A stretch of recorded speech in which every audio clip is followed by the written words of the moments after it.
Maestra, compañeros, me presento, mi nombre es Liz Johanna Ortiz. Bienvenidos a mi trabajo fase 4.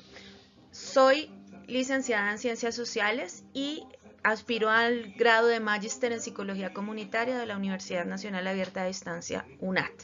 Para esta fase vamos a desarrollar el tema del conservadurismo y el liberalismo, además de la política de tierras en América Latina, específicamente en Colombia.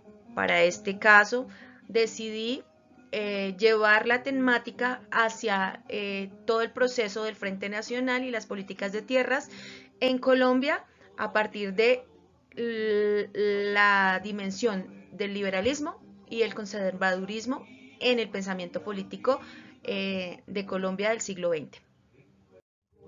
Vamos a iniciar nuestro proceso citando a Barani. Barani nos ubica desde de una política de tierras y desarrollo en Latinoamérica, desde la investigación de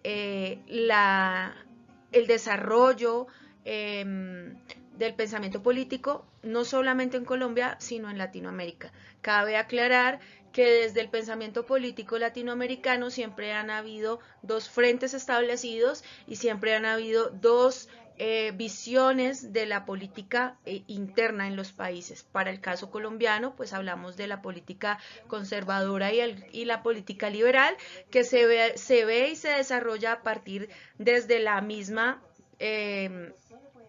interacción o desde la misma inicio u origen de la patria o de la república. Dado el pensamiento liberal y conservador que ha mediado durante todo el proceso de constitución de patria o de Estado en América y particularmente en nuestro país. Digamos que Barani nos aterriza sobre unas realidades que comparten todos los países latinoamericanos y que bajo esas realidades se ha desarrollado todo el proceso de política de tierra, de agricultura, de agro y de la dimensión como tal de producción de países productores y de producción de primeras materias en América Latina. Entonces, vamos a empezar nuestro proceso desde entender que Barani nos muestra y nos cita que el conservadurismo y el liberalismo en el desarrollo de los pueblos latinoamericanos genera variables asociadas tanto a las políticas de tierra como a las dimensiones económicas y obviamente estas van directamente transversalizadas por una análisis o por una dimensión de pensamiento político que afecta en totalidad el sistema social de cada uno de los pueblos de Latinoamérica. En este caso, en Colombia, pues la afectación ha sido muchísimo más contundente y muchísimo más grave a partir del desarrollo histórico, porque hemos sido históricamente agraviados por la violencia, que surge a partir de la dimensión y la distribución de las tierras y de las justicias sociales en nuestro país. Entonces hay que analizar que Barani nos muestra estas políticas y estos desarrollos, pero nosotros no podemos entenderlos a nivel latinoamericano si no entendemos nuestro desarrollo político, económico y cultural interno. Para esto es necesario hacer un contexto a nivel político y social de la historia de Colombia en el siglo XX. Entonces es necesario entender que nosotros veníamos de un proceso de guerra civil y no solamente de guerra civil, sino digamos que la dimensión más grande de la violencia que vivimos en el siglo XIX, en el siglo XX, perdón, fue pues venir de todo este proceso de la guerra de los 1000 días. Pues esta guerra, como su nombre lo indica y como hay que analizarlo, generó un proceso de inflación e hiperinflación en nuestro país. Aparte de todo, nos dejó inmersos y totalmente desprotegidos del imperialismo ultranza que se vivió a partir de, pues digamos que, de la apropiación del Canal de Panamá y pues obviamente de la inversión extranjera en ese canal, lo que dio para que generáramos la pérdida de ese territorio. Y esa pérdida de territorio generó desestabilización política y económica en nuestro país, más de la que ya venía afrontando el país. Entonces, fue necesario generar procesos de culturización y de apropiación del Estado a partir de el reconocimiento de partidos políticos o partidos más bien visiones políticas generadas a partir de adquirir y socializar, y más que socializar es acomodar para nuestro territorio y para nuestra visión las políticas conservaduristas o liberalistas. Entonces, vamos a citar a un historiador importantísimo en nuestro país, se llama Álvaro Tirado Mejía. Álvaro Tirado Mejía nos ubica sobre un panorama en Colombia de ausencia total del Estado.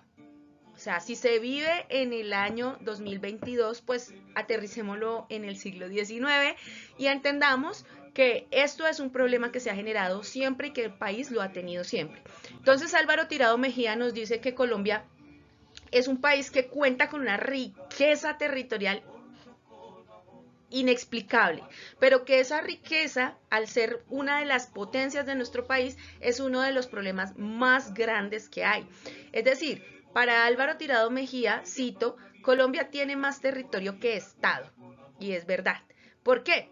Porque el Estado no llega a los territorios que le pertenecen, lo que hace que este territorio sea víctima, entre comillas, de colonizaciones y digamos que de problemas que han llegado a partir de la colonización, como el conflicto armado, a lugares donde el Estado no puede solventar, ni tiene autoridad, ni tiene presencia. Entonces, uno de los problemas más grandes para Tirado Mejía en este territorio colombiano es la tierra sin Estado. Y este genera, pues obviamente, el problema más grande que nosotros tenemos, que es la brecha de la injusticia social y la indignidad del campesino. Para esta solución, digamos que para darle solución a este problema de tener claro que tenemos mucho territorio, que teníamos mucho territorio en el siglo XIX y en el siglo XX, tuvimos una gran idea, una idea fantástica, y lo que se conoce como el Frente Nacional. El Frente Nacional en Colombia lo que hizo fue generar, entre comillas, un momento histórico de estabilidad. Entonces podemos aquí no solamente hablar de Tirado Mejía, sino también podemos hablar de otros historiadores como Molano y tal vez bueno, otros historiadores que tenemos, grandes historiadores que se refieren al Frente Nacional como un momento histórico que fue creado para digamos que para un espacio instantáneo, para una necesidad momentánea, pero que como tenemos en costumbre en Colombia generar espacios momentáneos que son los que más duran. Entonces, lo mismo pasó en el Frente Nacional.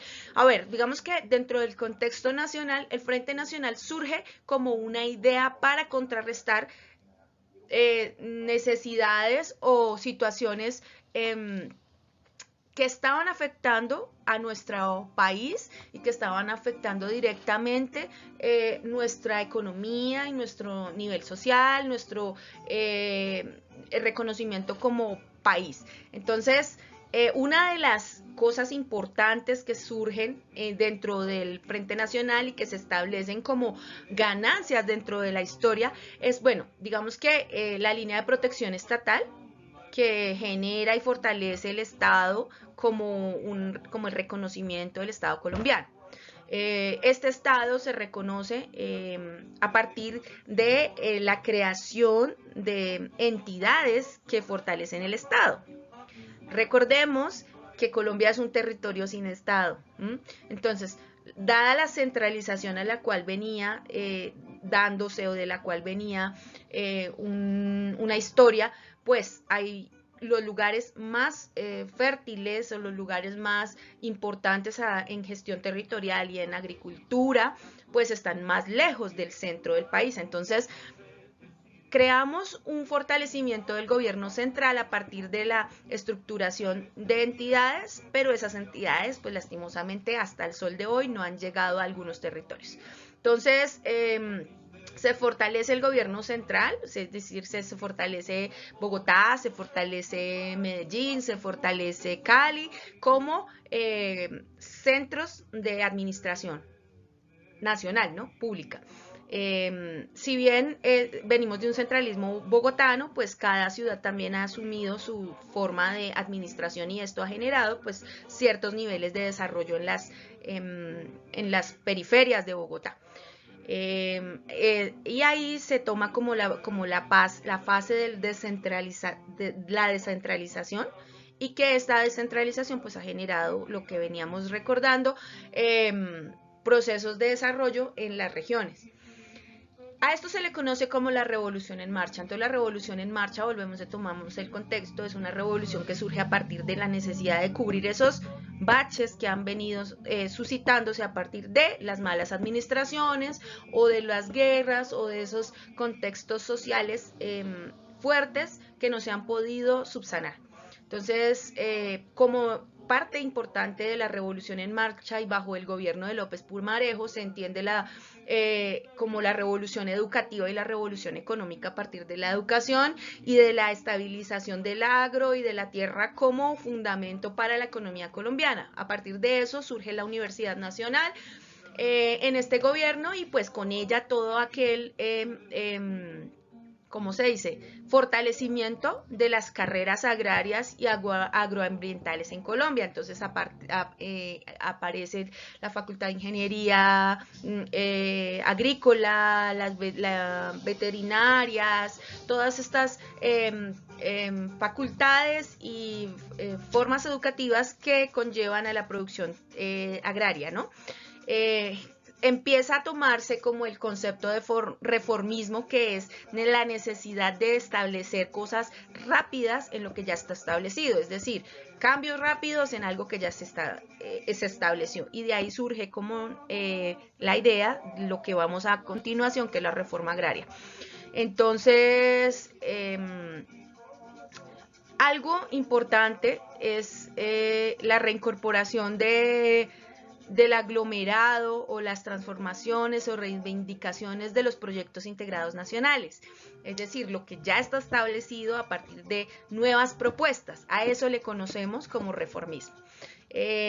Hablamos de un 1950 y ponemos en contexto las dictaduras militares que habían venido suscitándose.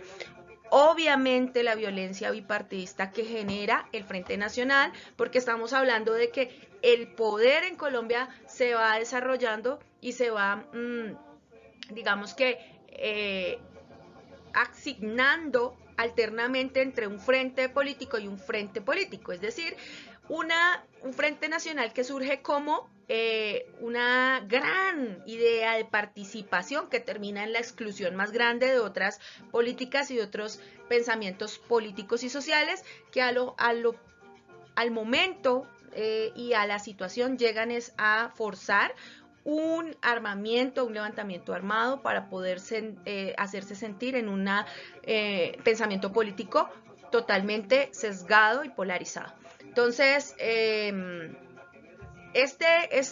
digamos que este enfrentamiento entre Frente Nacional, es decir, políticos conservadores y liberales con otros formas o con otras visiones de política como la comunista o como otras visiones que iban surgiendo en ese momento, pues genera un choque social conocido como la violencia bipartidista también, entre ellos mismos, digamos, entre las violencias que se dieron en el campo, en la ruralidad, entre los conservadores y los liberales, que al final se lleva a la ciudad con la muerte y pues el asesinato de Jorge Eliezer Gaitán el 9 de abril, que lastimosamente ese es el inicio como tal de la violencia en Colombia desde los libros y desde la historia. Hemos sido un país violento toda la vida, hemos nuestra transición ha sido violenta, pero pues esto le da un margen histórico y teórico a la vivencia en Colombia a partir de la violencia bipartidista y la visión política sesgada. Entonces, el Frente Nacional sigue, digamos que en estructura a partir de lo que está pasando, o sea, siguen su aplicación económica, política y social a partir de su pensamiento. Entonces, seguimos la alternancia de sectores conservadores y liberales en la administración del país.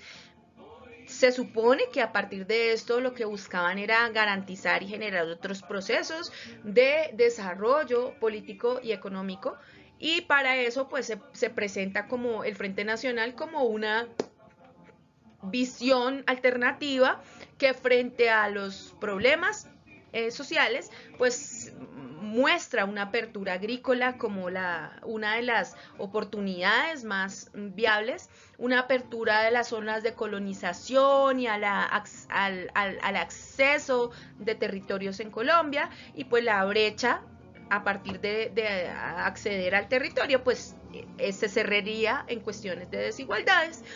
Pero volvemos al tema, estas brechas y estas posibles soluciones a los problemas sociales están basadas en lo que yo puedo ver como conservador y lo que yo puedo hacer como liberal, y entre los dos, las otras visiones de vida o las otras visiones de Estado no están siendo tenidas en cuenta. Entonces, digamos, los conservadores y los liberales siempre han sido los bloques digamos que de poder en Colombia, en los cuales poco y nada se tiene en cuenta las clases bajas o digamos que las escalas menores sociales. Entonces, a partir de eso podemos entender que el Frente Nacional muestra como el campo, como la viabilidad para el desarrollo colombiano, sin tener en cuenta que el campesino también habla, también se expresa, también necesita sentirse respaldado y necesita obviamente hacer parte del proceso a nivel de no solamente pensamiento, sino también de decisión política. ¿Qué pasa aquí? Entonces, el Frente Nacional empieza a tomar la administración y las minorías, entre ellas los campesinos, las negritudes, las familias étnicas indígenas, empiezan a quedarse a un lado. Empiezan a quedarse rezagadas y empieza la política de tierra a darse a partir del Frente Nacional, y con eso y alterna a eso la violencia. Entonces la violencia en Colombia surge a partir del uso de la tierra y de las desigualdades de la tierra a nivel de la administración pública y estatal.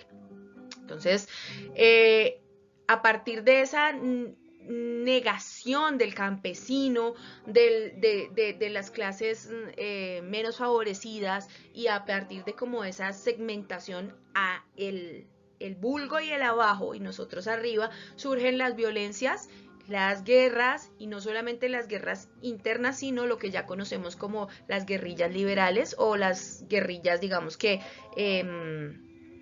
las guerrillas ya determinadas con nombre y como con un objetivo específico. Entonces en el 62 ya se tiene, según Alfredo Molano, las repúblicas independientes, o ya Colombia cuenta con las repúblicas independientes. Esto quiere decir que dentro del territorio colombiano, que era regido por los liberales y los conservadores, había repúblicas independientes que eran totalmente neutrales y totalmente desarraigadas de esos procesos políticos y sociales.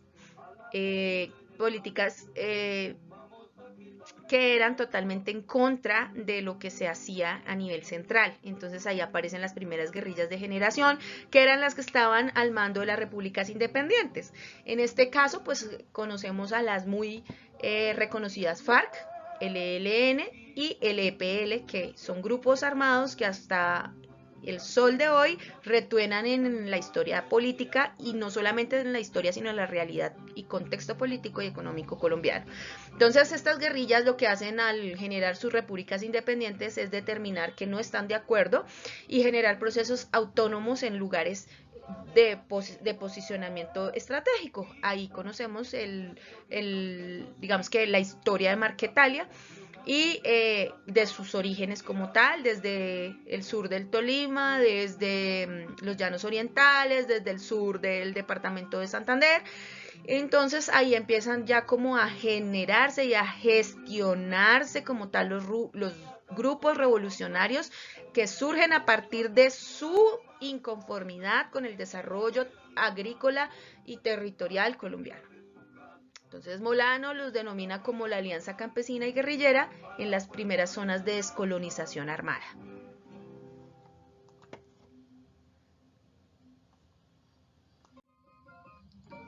Luego entendemos, según Barani, ya empezamos con la teoría de Barani sobre el mercado de las tierras en América Latina, y lo vamos a aterrizar nosotros a partir de nuestro conocimiento en Colombia y lo que veníamos hablando de la política de tierras gestada desde el Frente Nacional.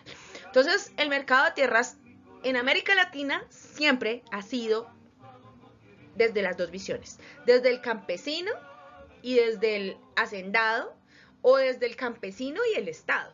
Entonces, una reforma agraria siempre se ha pedido, y siempre América Latina ha sido como digamos que ha sido afectada por la necesidad de las reformas agrarias, porque siempre hemos estado bajo el concepto del campesinado y del hacendado o del Estado. Entonces era necesario una redistribución de tierras, una justificación de esta redistribución a través de la justicia social, y en teoría, y lo que siempre se ha buscado desde las reformas rurales o agrícolas, es la reivindicación del campesinado en el proceso social, económico y cultural de una nación.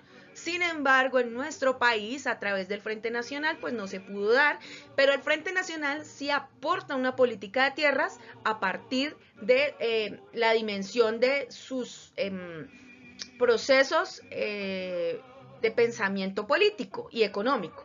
Entonces, tenemos una reforma agraria donde el campesino y el Estado se enfrentan. Venimos de un contexto que anteriormente lo habíamos dicho, para Molano y para Tirado Mejía, somos un país con todo el proceso territorial y con toda la posibilidad agrícola, pero tenemos un estado inicuo en ese país. Es decir, tenemos el territorio, pero no tenemos la administración. Lo mismo ha pasado en América Latina. Sin embargo, Barini nos dice, en toda América Latina se han visto dos situaciones, el Estado y el campesino. Entonces, digamos que para la política de tierras del Frente Nacional, el Estado aporta la tierra y el campesino aporta el trabajo. Y dentro de lo que Barini nos aterriza, él también analiza esto a nivel de América Latina. Entonces decimos que hay un campesino que necesita de su territorio, que necesita porque tiene arraigo cultural, arraigo histórico, sus raíces, su sangre lo llama a su territorio. Entonces tenemos un campesino que necesita del campo y un campo que necesita de un campesino. Pero tenemos digamos que una dualidad aquí, y es el hecho de que el campesino tiene su tierra, la tierra tiene su campesino, pero el Estado tiene el dinero. Entonces ahí es donde empezamos a analizar las dinámicas del pensamiento liberal y conservador en Colombia. Entonces decimos que hay un campesino que necesita un nivel de vida, y que a partir de las dinámicas del Frente Nacional y de la política agraria y de tierras que propone, entonces dice, tenemos la tierra, tenemos el campesino, vamos a darle al campesino lo que necesita. ¿Qué necesita el campesino? Pues tierra. ¿Cómo la va a adquirir? A través del trabajo. ¿Qué genera esto en el campesino? No, pues esto le va a dar un mejor nivel de vida, le va a dar desarrollo rural a nuestro campo, es decir, a nuestro país, y a partir de eso Pues el Estado dará un uso a la tierra y a partir del uso de la tierra, pues el Estado se ve obligado a generar políticas de colonización y de adquisición de territorios baldíos. Solo hay un problema y es el que nos da o que nos muestra Barini en el texto. Él nos muestra y nos dice, sí, está el territorio, está el campesino, está el Estado y está el dinero. Ahora, ¿cómo se va a hacer esa repartición? Pues lastimosamente en Colombia, en América Latina y más específicamente en la política de tierras del Frente Nacional, encontramos un campesino que está necesitado por ser reconocido, y no solamente por ser reconocido, sino porque necesita de su territorio porque no sabe hacer nada más. Entonces está el campesino y dice el Frente Nacional, listo, tenemos la mano de obra, ahora, ¿cómo la administramos? A partir de los hacendados. Entonces, la magia inicia en este momento cuando, a partir de la política de colonización y digamos, de la asignación de territorios baldíos, el Frente Nacional empieza a generar hacendamientos. Y esos asentamientos lo que buscan, en teoría, es que el campesino que necesita trabajo genere estabilidad en su territorio. Por lo tanto, desarrollo de los desarrollos territoriales y apropiación de esos territorios. ¿Cómo es esto? Pues el hacendado, que no es nada más y nada menos que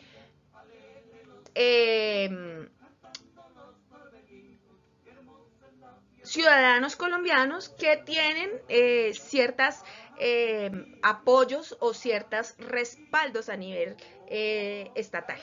Entonces, el hacendado versus el campesino. Vamos a ver cuáles son, digamos que las, ¿cómo se dice? Las necesidades cubiertas a partir del Frente Nacional y de la política de distribución de tierras. Entonces decimos que tenemos un campesino que necesita a corto plazo vivir, que necesita mantener su familia, que necesita arraigarse a su territorio para poder tener sentido. Digamos que sentido familiar y sentido cultural. Y tenemos un hacendado que tiene su dinero, que tiene el territorio asignado y que necesita mano de obra. Entonces, según las políticas y lo que ha pasado en nuestro país, encontramos que el campesino, para el campesino es mucho más fácil tener un proceso de tierra de arrendamiento y que de compra. Primero, porque el campesino no tiene las herramientas para hacerse cargo de una compra. Empezando que una compra por el lado del Estado o del hacendado es una compra que se denomina a largo plazo, que tienen intereses supremamente altos y que es una deuda casi vitalicia, porque hablamos de dinero, ¿no? De dineros y de intereses por ese dinero y por ese pago de esos terrenos. Entonces, el campesino como tal no puede acceder a ese territorio, pero el campesino sí tiene la mano de obra y el conocimiento que ha venido adquiriendo a partir de su cultura y a partir de su vivencia. Entonces, yo tengo el dinero, tengo el territorio, pero no tengo el conocimiento, es decir, no tengo cómo explotar ese territorio. Ahí viene la magia en el pensamiento político colombiano, donde entendemos que el campesino necesita también, entonces le mostramos al campesino que el campo es su lugar y que ahí debe estar. Entonces le decimos al campesino, listo, usted no tiene con qué comprar, pero nosotros sí tenemos cómo ofrecerle, entonces arriende el territorio. Y surgen los contratos de arrendamiento que se dan a partir de relaciones entre el hacendado con el Estado y el campesino con el hacendado. Entonces el campesino va donde el hacendado, arrienda su territorio, arrienda su espacio, su parcela y empieza a producir. Entonces tiene un producto a corto plazo porque no tiene que pagar una deuda vitalicia, solo tiene que pensar en el momento en cómo paga el arriendo del territorio, sin intereses, incluso a veces con tratos entre el hacendado y el campesino sobre la misma producción, es decir, a veces ni siquiera es con dinero, sino son trueques, entonces pues mucho más fácil para el campesino. Y esto le muestra al campesino que a partir de su poder adquisitivo en el desarrollo rural, él puede adquirir nuevas formas de vida y nuevos niveles o modos vivendi, por eso empiezan los nuevos campesinos o los nuevos terratenientes, que son cafeteros, los cacaoteros e incluso algunos agricultores, agricultores no solamente, sino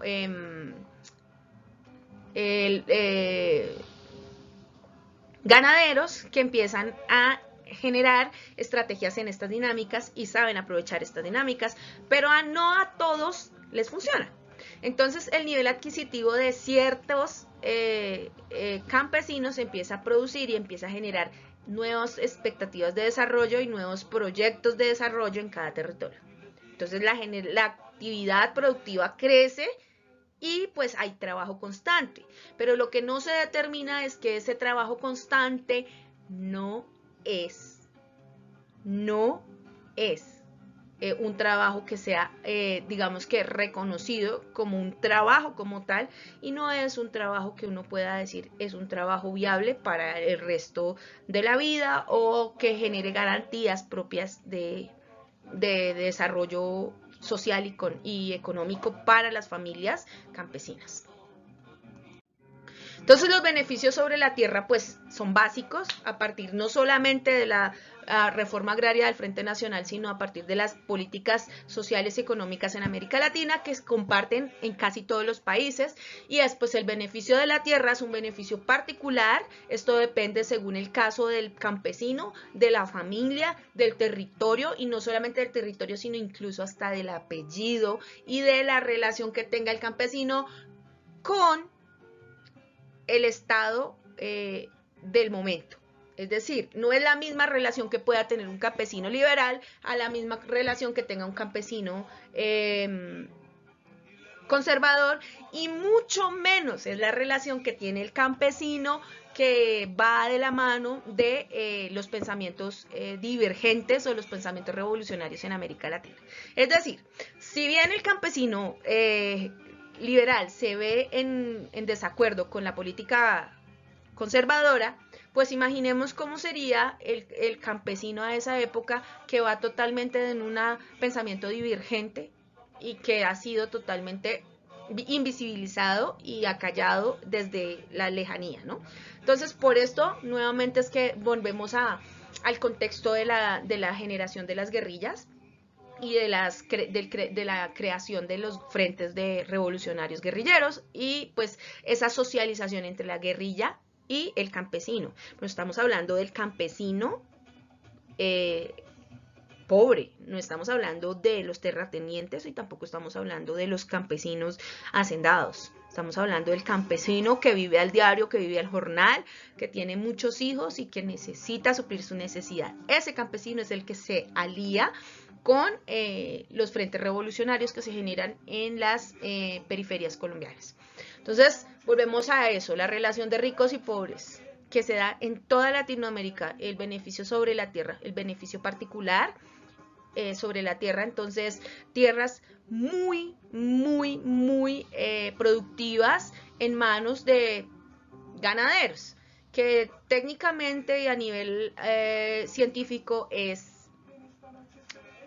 algo sin sentido, porque el ganado en sí mismo genera problemas en los suelos, genera cantidad de situaciones que son contrarias a, digamos que a los balances o a los equilibrios en tanto a cuidado biológico del territorio, ¿no? Entonces ahí es donde vemos esos desórdenes, digamos que territorios utilizados en negocios que no deben ir en ese orden de ideas en ese territorio. Entonces, por eso vemos dentro de esa situación todos los procesos de colonización. Entonces, dentro de la colonización que se da bajo el Frente Nacional, encontramos en todo este proceso de Antioquia y Santander, donde se tumba la selva, que es la selva andina, el bosque andino, que era el pulmón del planeta, y donde empezamos a ver las ciudades como Medellín, Pereira, Manizales, que son ciudades geográficamente dotadas de riqueza territorial inmensa. Entonces, en esta asignación a dedo de territorios en el Frente Nacional es donde empiezan a emerger las ciudades con fuerza, pero a partir de la degradación de los territorios agrícolas. Entonces ahí es donde vemos los beneficios en la tierra y entonces encontramos que los grandes cafeteros en Antioquia pues son determinados a partir de también su posición ideológica en el Frente Nacional. Entonces ahí encontramos apellidos de gran nombre, apellidos que van de la mano con sistemas económicos solidarios, fuertes, no solidarios sino sólidos, y pues en este caso particular, no solamente por eso es que consagran las familias agrícolas, digamos, con nombres que toda la vida los han utilizado, pero esas familias no solamente van de la mano de la administración gubernamental, sino que han hecho realmente el proceso a nivel del campesinado y han generado pues supuestamente esos desarrollos en el campesinado. Entonces hablamos en esta relación de los ricos y pobres pues de la parcelación de tierras que se generó en el 90. La parcelación y pues aceptación y todo este ejercicio de visibilización de baldíos. Pues digamos que las leyes y las normas de apropiación por ocupación en los terrenos baldíos, el desplazamiento forzado dado de los campesinos arraigados a su territorio que han sido desplazados por hacendados, de los que ya hemos estado hablando, y pues esto ha generado la violencia rural en Colombia. Y el uso de los territorios del narcotráfico, porque el campesino se cansa de ser siempre la mano de obra y trata de buscar su propia economía a partir de nuevos cultivos y de arrendamiento de nuevos territorios, o simplemente también se hace a la parcelación de tierras y la parcelación de baldíos. Entonces empieza el desmonte de la selva, del piedemonte, del pulmón rural, y para volverlo pues obviamente lotes y territorios de cultivo de lastimosamente marihuana, ¿cómo se dice? Otros cultivos que no son propios del cultivo como tal agro, sino que ya se denominan cultivos ilícitos, pero eso lleva, o sea, todo este proceso histórico lleva al campesino a esa situación. Entonces, en América Latina se ve, pero en Colombia, digamos que en este punto vamos a tomarlo en Colombia. Entonces, vemos un país totalmente lleno de territorio sin un estado que lo pueda administrar, vemos la división de poderes, vemos cómo esa división de poderes administra el territorio a partir de abrir una brecha social y económica dentro de las clases sociales del país, vemos cómo ese frente de política genera a dedo la administración territorial, administra los territorios como les parece, sin tener en cuenta las minorías, y esto genera pues obviamente lo que ya hemos hablado anteriormente, el origen de las guerrillas, el uso del suelo para el narcotráfico, que también es un problema social y económico duro en Colombia, y pues obviamente si el campesino lo usa para el narcotráfico, también se han dado casos en los que las multinacionales abiertas o las multinacionales ¿cómo se dice?, avaladas por el mismo Estado, han hecho de los territorios momentos, digamos que dentro de los territorios han generado momentos de desplazamiento, dado que pues necesitan el territorio, el campesino está arraigado y empieza la violencia, la masacre y pues lo que conocemos como el desplazamiento forzado rural. Los beneficios de la tierra frente digamos que la administración pública o gubernamental en América Latina básicamente son los mismos. Entonces se necesita un empleado agrícola de tiempo completo, que este es el campesino, lo que llamamos como el trabajador rural, el campesino, o nuestros hermosos campesinos agricultores, que suena muy bonito, pero que en realidad el campesino a partir de su trabajo sostiene una maquinaria completa de administración que no va de la mano de lo que él necesita. Entonces necesitamos un empleo agrícola de tiempo completo, un empleado. Entonces un campesino por lo general tiene su familia que se desarrolla y se desenvuelve culturalmente y laboralmente desde el campo, entonces son generaciones que van estableciéndose a partir de ese trabajo. Entonces, una generación de una familia de 5, 10 o hasta 15 niños, muchachos que trabajan en el campo, que se consagran generacionalmente a este trabajo. La vida campesina se muestra como una vida rentable, pero realmente no es ni rentable ni viable para el campesino, porque lo que volvemos al tema, ellos simplemente son la maquinaria laboral. Se ven casos como los que se ven actualmente, en donde el campesino saca una carga de papa y no le saca ni siquiera lo que es para pagarle a los otros socios o a los subtrabajadores que tienen. Entonces, la vida campesina bajo esta normatividad o bajo esta administración no es rentable, no es viable para nadie, para ningún campesino. Y lo que se busca a partir de estas políticas de desarrollo cultural, rural, o reformas rurales, que es lo que estamos hablando, es mostrarle al campesino que sí, que él debe estar ahí, que es rentable su vida y que es importante para la economía del país, pero no se tienen en cuenta las necesidades de ese campesino. Por lo tanto, es muy inviable que el campesino pueda prosperar o ascender socialmente. Entonces, lo que le muestran al campesino es decirle, mire, sí, exacto, tener tierra es igual a tener dinero.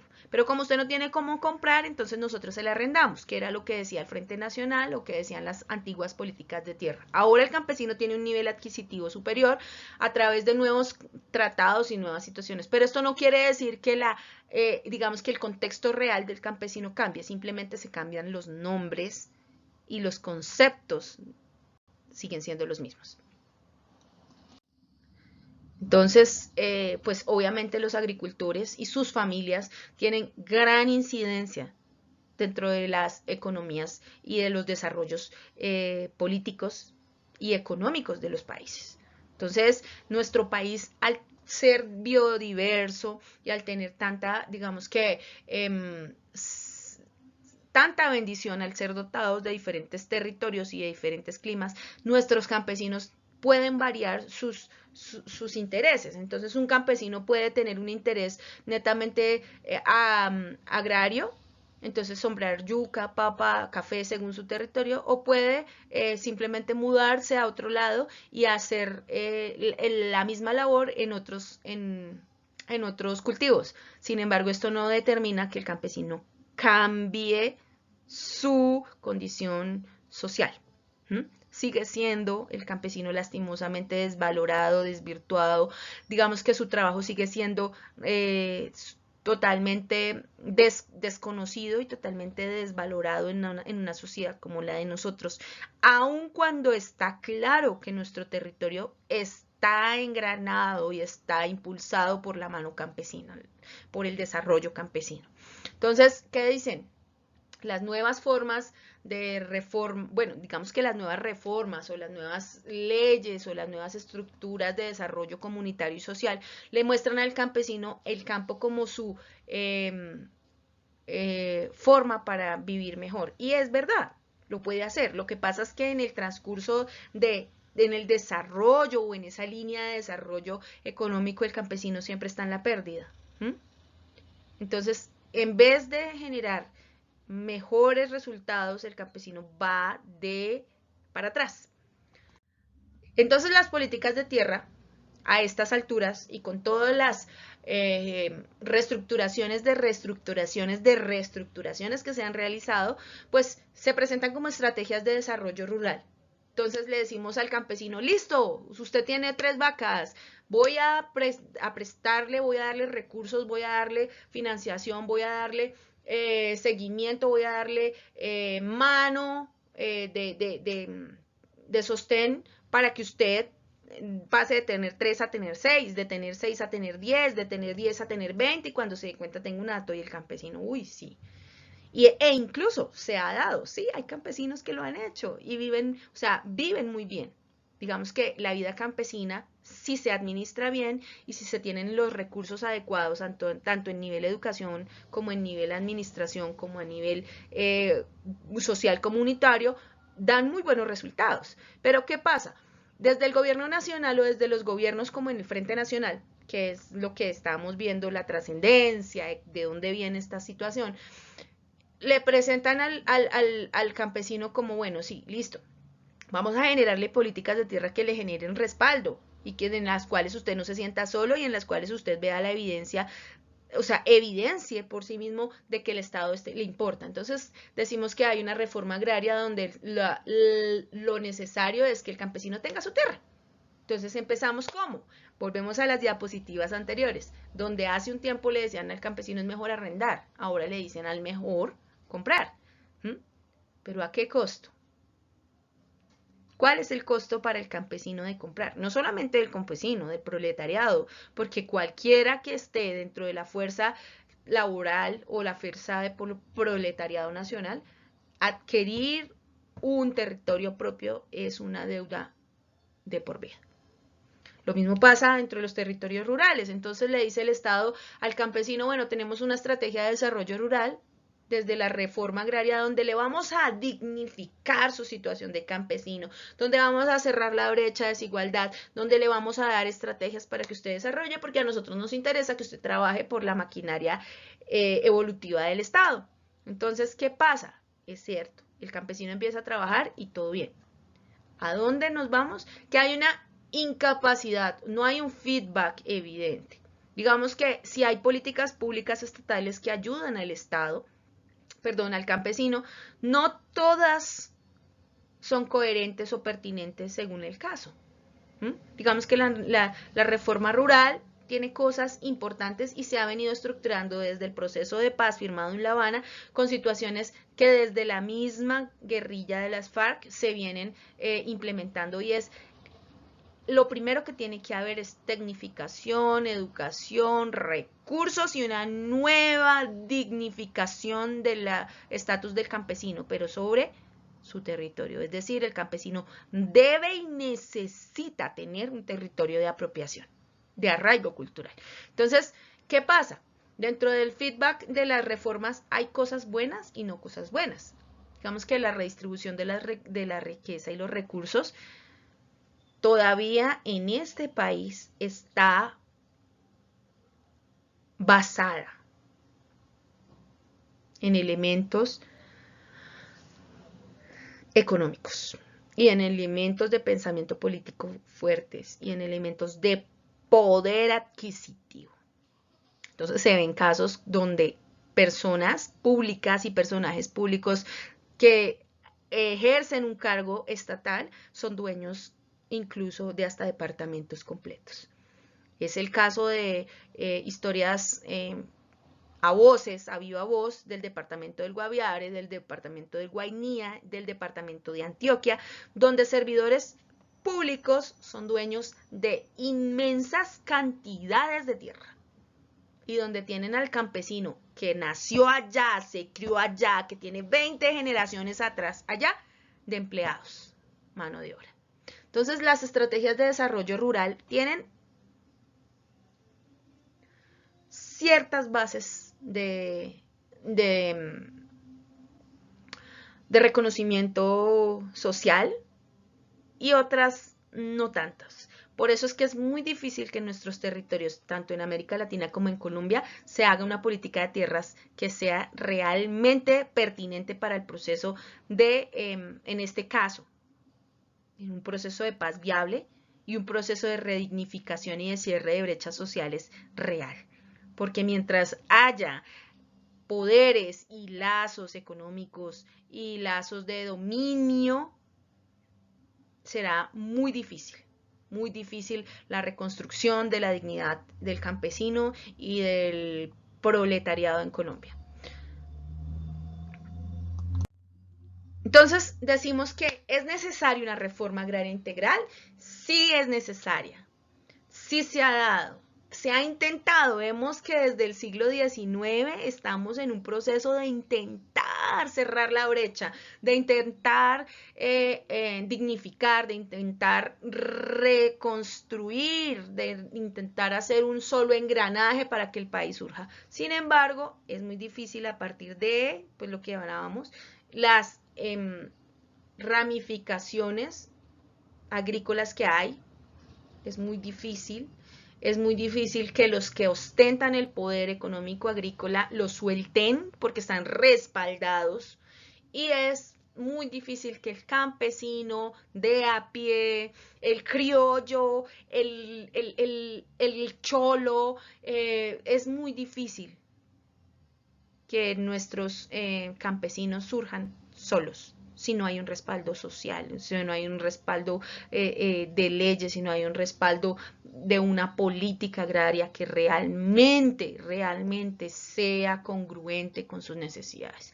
Entonces, las políticas, como siempre y como todo en los países, generan conceptos de estabilidad y viabilidad, y el campesino pues en realidad las cree porque le están mostrando un panorama benéfico.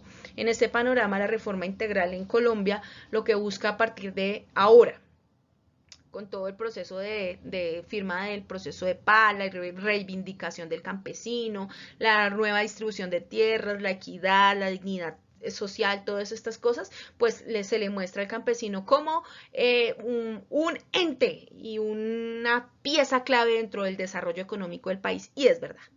Solo que lo muestra como una familia productora, es decir, como el campesino debe luchar y debe perpetuar esa cultura de agrícola, de campo en su familia, cosa que se ha dado muy poco, dado que pues los campesinos han sido víctimas del desplazamiento forzado.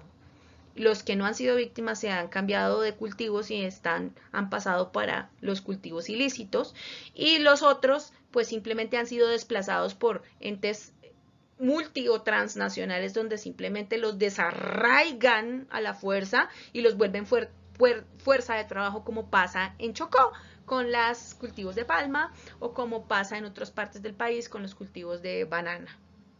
Entonces, el campesino, a partir de la reforma agraria integral, espera la dignificación de su familia y el reconocimiento de su aporte a la economía nacional. Y según eso, pues la reforma agraria integral busca la asignación de recursos en pro de esas pequeñas agriculturas. Es decir, reconocerle al campesino que es importante, pero también darle viabilidad a nivel científico, a nivel económico, a nivel de innovación. Entonces, seguir en la tecnificación de la economía rural. Cosa que no es difícil en este momento, porque el campesino se le muestra la tecnificación no como un derecho, sino como una adquisición a partir de estas reformas. Entonces, el pequeño productor no tiene su cultivo tecnificado porque no quiere. ¿Y cómo lo adquiere? Endeudándose. Entonces, si tú te endeudas, yo puedo darte nuevas certificaciones en semilla, puedo llevarte nuevos ingenieros, puedo darte nuevas estrategias de riego, puedo darte en antiplagas, puedo llevarte en el SENA, puedo llevar a tus hijos a estudiar, puedo a partir de los créditos, a partir de la extensión de los servicios de tecnificación, que no son gratis.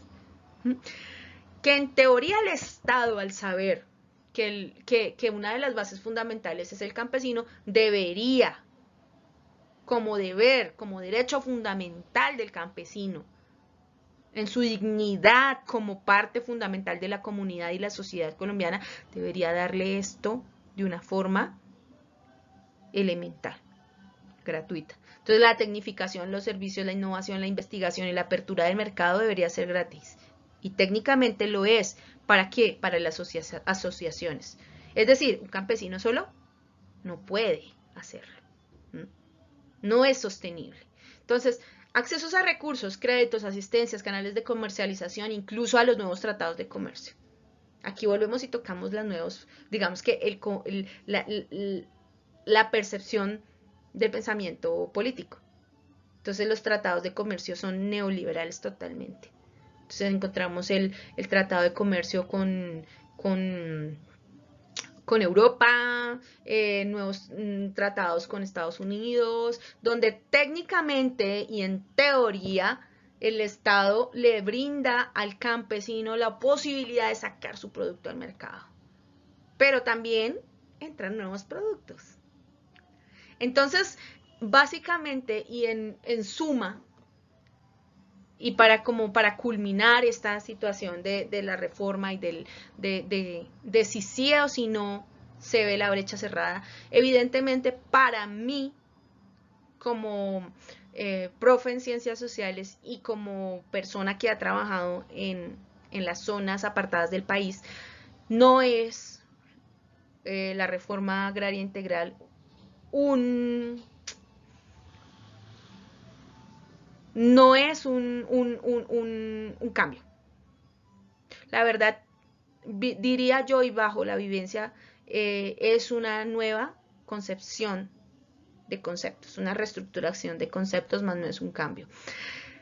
¿Cierra la brecha? No la cierra, porque al reestructurar conceptos lo que se genera son cambios de pensamiento, más no de actividad, más no cambios estructurales, más no realmente se evidencia la reincorporación del campesino como tal, el reconocimiento como tal, sino que más bien son, dirían en el algor popular, unas por otras. Entonces, estaríamos diciendo que el campesino recibiría ciertos aspectos de reconocimiento y ciertos aspectos de apoyo por ciertos aspectos también, como el endeudamiento, como el reconocimiento de las cooperativas, o como el reconocimiento a los nuevos tratados de comercio, como el uso de nuevas tecnologías de semillas, como incluso se ha dado en algunos países de Latinoamérica, como la restricción de semillas originarias, como pasa en México. O sea, ¿a quién se le ocurre que se le va a restringir a un grupo étnico indígena el cultivo de maíz en semillas originarias? Pero así es. Entonces, no solamente hablamos del agro como la papa, la yuca y el maíz, sino también estamos hablando como los pequeños ganaderos, como los pequeños lecheros, como los pequeños cafeteros, plataneros, en fin. Entonces, este problema de la reforma agraria no solamente es cuestión de debatir en cortes, en el Congreso. Esto es cuestión de hacer un proceso real de repartición, un proceso que se vea delimitado y se vea garantizado por no solamente reconocimiento del estatus social del campesino, sino por la dignidad humana, por lo que el campesino ha sufrido, por la violencia, por el desplazamiento, por el horror, por la guerra que ha mediado la vida campesina. De hecho, en un país como el de nosotros, que lleva más de 60 años de violencia agreste, antes hay campesinos. Debería haber un estímulo dentro de la reforma para que el campesino vuelva a su territorio, pero determinando de que es su territorio, que realmente hace parte de su verdad, de su reconocimiento, de su resignificación, de su realidad. Porque como dicen las etnias indígenas de Perú y Bolivia, somos Pachamama, y sin Pachamama no hay nada. Entonces, para finalizar, pues este video, que más que video es una reflexión y una contextualización de los procesos, creería yo que es necesario el trabajo. O sea, dejar de entender a Colombia, como dice Álvaro, dejar de entenderla como un estado, un territorio sin estado, y entender ese territorio con la necesidad de un estado que administre con honestidad y responsabilidad. Es necesario entender que somos un territorio totalmente próspero, pero que no todo nuestro territorio debe volverse agrario, que la selva es necesario respetarla, que los espacios sagrados, indígenas, étnicos, afrodescendientes, es necesario respetarlos, que la historicidad de los pueblos en los territorios es necesaria, es vital para los procesos de reconocimiento de patria, de Estado, de nación.